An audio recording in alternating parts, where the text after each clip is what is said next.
Hi hello friends, the art of cooking ಚಾನಲ್ಗೆ ಸ್ವಾಗತ. ಪ್ರತಿನಿತ್ಯದ ಅಡುಗೆಯಲ್ಲಿ ನಮ್ಮ ಅವಿಭಾಜ್ಯ ಅಂಗವಾಗಿರುವಂತಹ ಕರಿಬೇವಿನ ಸೊಪ್ಪನ್ನು ಉಪಯೋಗಿಸ್ಕೊಂಡು ಆರೋಗ್ಯಕರವಾದ ಮತ್ತು ಟೇಸ್ಟಿಯಾದ ಒಂದು ರೈಸನ್ನು ಹೇಗೆ ಮಾಡೋದು ಅಂತ ನೋಡೋಣ. ಮೊದಲಿಗೆ ಒಂದು ಬಾಣಲಿಗೆ 2 ಸ್ಪೂನ್ ಎಣ್ಣೆ ಹಾಕಿ ಕಡಲೆಬೇಳೆ ಮತ್ತು ಉದ್ದಿನಬೇಳೆನ ಹಾಕ್ಕೊಂಡು ಹುರ್ಕೊಳ್ಳಿ. ಕಡಲೆಬೇಳೆ ಮತ್ತು ಉದ್ದಿನಬೇಳೆ ಪ್ರಮಾಣ ಸಮ ಪ್ರಮಾಣದಲ್ಲಿರಲಿ. ಕರಿಬೇವಿನ ಸೊಪ್ಪಲ್ಲಿ ಅತ್ಯಂತ ಹೆಚ್ಚಿನ ಕಬ್ಬಿಣಾಂಶ ಇರುತ್ತೆ. ಇದು ಆರೋಗ್ಯಕ್ಕೆ ತುಂಬಾ ಒಳ್ಳೆಯದು ಹಾಗೂ ಕೂದಲು ಉದುರೋ ಸಮಸ್ಯೆನ ಕರಿಬೇವಿನ ಸೊಪ್ಪನ್ನು ಹೆಚ್ಚು ಉಪಯೋಗಿಸೋದ್ರಿಂದ ಕಡಿಮೆ ಮಾಡ್ಕೋಬೋದು. ದಕ್ಷಿಣ ಭಾರತೀಯರಿಗೆ ಯಾವುದೇ ಅಡುಗೆಗಾದರೂ ಕರಿಬೇವಿನ ಸೊಪ್ಪಿನ ಒಗ್ಗರಣೆ ಹಾಕದೆ ಅಡುಗೆ ಮಾಡಿದ್ವಿ ಅಂದರೆ ಅದು ಅಡುಗೆ ಮುಗಿದ ಅನುಭವ ಬರಲ್ಲ. ಪ್ರತಿ ಅಡುಗೆಗೂ ಕರಿಬೇವಿನ ಸೊಪ್ಪಿನ ಒಗ್ಗರಣೆ ಇದ್ರೇ ಅದರ ರುಚಿ ಜಾಸ್ತಿ. ನಂತರ ಒಂದು 4 ಕಾಳುಮೆಣಸು ಹಾಗೂ ಅರ್ಧ ಸ್ಪೂನ್ ಜೀರಿಗೆ, 2 ಕಾಳು ಮೆಂತ್ಯವನ್ನು ಹಾಕ್ಕೊಳ್ಳಿ.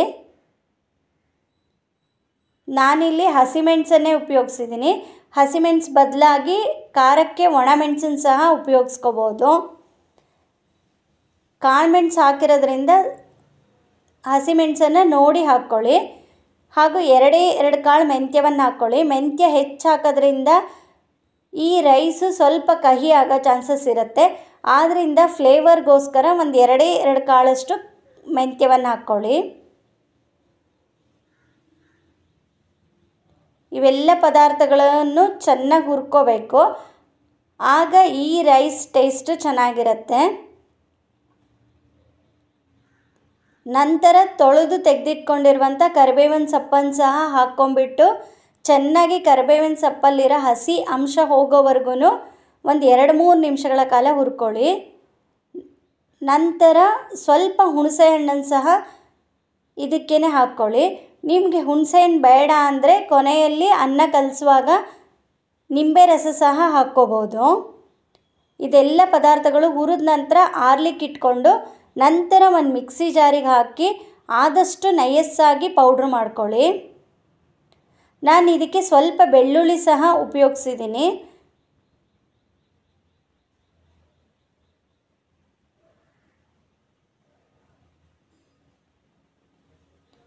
ಈ ರೀತಿಯಾಗಿ ಪೌಡ್ರ್ ಮಾಡಿಟ್ಕೊಂಡ್ರೆ ಒಂದು 15 ದಿವಸದ ತನಕ ಹಾಳಾಗ್ದೇ ಚೆನ್ನಾಗಿರುತ್ತೆ. ಯಾವಾಗೆಲ್ಲ ಬೇಕೋ ಆವಾಗ ಅನ್ನಕ್ಕೆ ನಾವು ಈ ಪುಡಿಯನ್ನು ಹಾಕ್ಕೊಂಡು ಅನ್ನ ಕಲಿಸ್ಕೋಬೋದು. ನಂತರ ಒಂದು ಬಾಣಲಿಗೆ ಎಣ್ಣೆ ಹಾಕಿ ಸಾಸಿವೆ, ಶೇಂಗಾ ಹಾಗೂ ಸ್ವಲ್ಪ ಈರುಳ್ಳಿ ಮತ್ತು ಬೆಳ್ಳುಳ್ಳಿಯನ್ನು ಹಾಕಿ ಒಗ್ಗರಣೆ ಮಾಡ್ಕೊಳ್ಳಿ.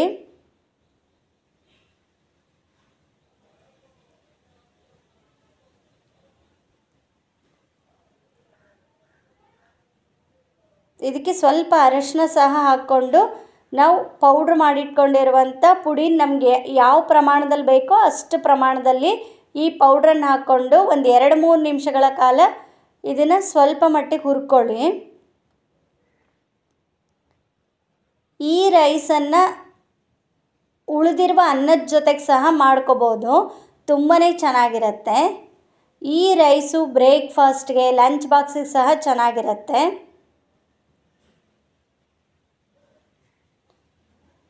ಇದನ್ನು ಚೆನ್ನಾಗಿ ಕೈ ಆಡಿಸಿ ಸ್ವಲ್ಪ ಉಪ್ಪನ್ನು ಹಾಕಿ ನಾವು ಉದುರುದ್ರಾಗಿ ಮಾಡಿಟ್ಕೊಂಡಿರುವ ಅನ್ನವನ್ನು ಹಾಕಿ ಚೆನ್ನಾಗಿ ಕಲಸಿದ್ರೆ ರುಚಿಯಾದ ಕರಿಬೇವಿನ ರೈಸ್ ರೆಡಿ. ಯಾರಿಗೆಲ್ಲ ಕೂದಲು ಉದುರೋ ಸಮಸ್ಯೆ ಇರುತ್ತೆ ಅವರು ಕೊಬ್ಬರಿ ಎಣ್ಣೆ ಜೊತೆಗೆ ಕರಿಬೇವಿನ ಸೊಪ್ಪು ಹಾಗೂ ಮೆಂತ್ಯ ಕಾಳನ್ನು ಹಾಕಿ ಚೆನ್ನಾಗಿ ಕುದಿಸಿ ಆ ಎಣ್ಣೆ ಹಚ್ಕೊಳ್ಳೋದ್ರಿಂದ ಕೂದಲು ಉದುರೋ ಸಮಸ್ಯೆ ಸಹ ಕಡಿಮೆ ಆಗುತ್ತೆ. ಈಗ ಆರೋಗ್ಯಕರವಾದ ಕರಿಬೇವಿನ ರೈಸ್ ರೆಡಿ. Thank you.